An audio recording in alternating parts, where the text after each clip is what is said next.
ఏంటమ్మా బాబు ఇంకా నీ చికాగో ట్రిప్ అవ్వలేదా అని అనుకుంటున్నారా?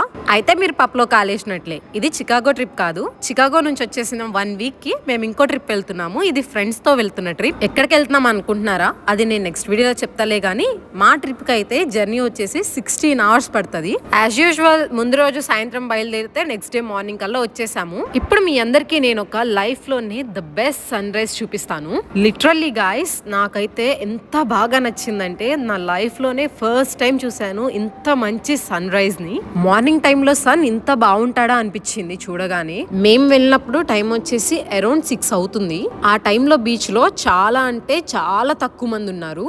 అక్కడ నిలబడితే ఆ అలల సౌండ్, బర్డ్ సౌండ్స్ తో అసలు ఎంత ప్రశాంతంగా అనిపించిందో ఆ సన్ రైజ్ చూడనీకి. మీలో ఎప్పుడైనా సన్ రైజ్ కానీ సన్సెట్ కానీ ఎక్స్పీరియన్స్ చేశారా? చేస్తే కమెంట్ చేయండి ఎలా అనిపించింది ఏంటి అనేది. నెక్స్ట్ వీడియోలో ఇంకొక ప్లేస్ చూపిస్తాను. ఈలోపు మీరు సబ్స్క్రైబ్ చేసుకోండి.